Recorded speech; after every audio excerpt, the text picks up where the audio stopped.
We'll go argument by argument to talk about ways to avoid VLookup errors. Before that, though, remember the most important thing before you start is that the V in VLookup stands for vertical. Your information must be arranged in vertical columns, similar to this, or VLookup just won't work. Argument 1. Lookup value. Your lookup value must exist in the leftmost column, for example here in part number column, of your lookup table. If not, and it's not practical to move a column to the left, then VLookup won't work for you. And I'm going to go to the Discount tab here.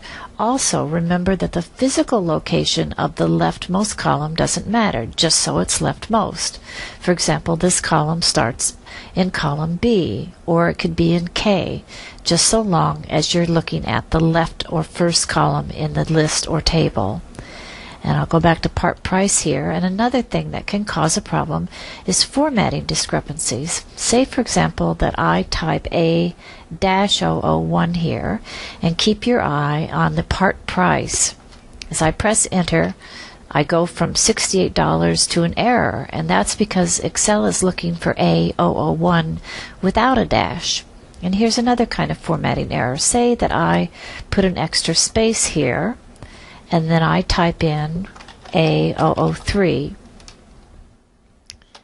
Well, we get an error because Excel doesn't know about that extra space. It's just looking for A003 without an extra space. So it's a very good idea before you start to review your lookup table and look for spelling errors, formatting discrepancy, anything that might cause Excel to not be able to find the lookup value in the left column.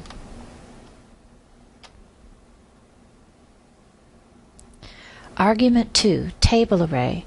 Are you using absolute cell references when you copy the VLookup formula to other cells? When you copy the formula to other cells, you must refer to your lookup table or table array either by using absolute cell references or a named range. Here we've got some errors, and that's because if we look up here in the formula bar, we've got relative cell references instead of absolutes. I'll fix that by pressing F4 on my keyboard and moving to G24 and pressing F4 on my keyboard. I'll press enter, then I'm going to delete these results and copy the formula once again by dragging down, and then we get the correct results. Is your lookup table on a different sheet or workbook? If so, is it referenced correctly in the arguments? In this example, we've got page views and pages. If I go to the formula here, and I've used an exclamation point to indicate that pages is a different spreadsheet. If I remove that and press enter, then suddenly we've got an error. I'll repair that error by putting the exclamation point back, and once again the formula is working correctly. Argument 3, column index number. Are you pointing to the correct column in the lookup table? Count over from the first column, for example here, 1, 2, 3. I want to look up part price. This is an easy place in which to make an error. If you don't have the correct number, you may not get an error, but you could get back the wrong data from another column. For example, I'll click here, and I'm going to take the 3 argument and replace it with 2. And in this case, I get a part name instead of a part price. That's not terrible, but it's not the information I was looking for. Or another error you can make is I'll replace the 2 with a 4. Do you see this error? There is no column 4, and so we've got an error. Make sure that you count correctly, starting at 1, to get to the number that's your column index number argument.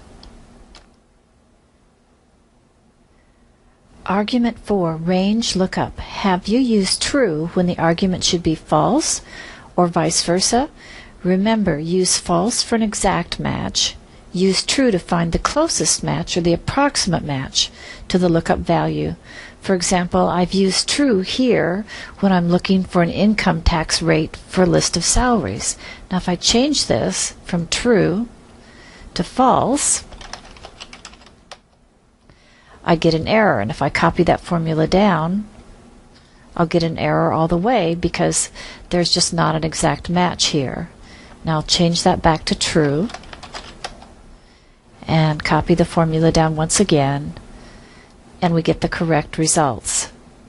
If you're using true as your range lookup, are the values in the first column sorted in ascending, smallest to largest, or A through Z order? If not, you may get incorrect or unexpected results. You don't have to sort with a false argument, but it's okay to do that. Be sure to look for a link in the quick reference card at the end of the course for an excellent VLookup troubleshooting guide. And this is the end of the course.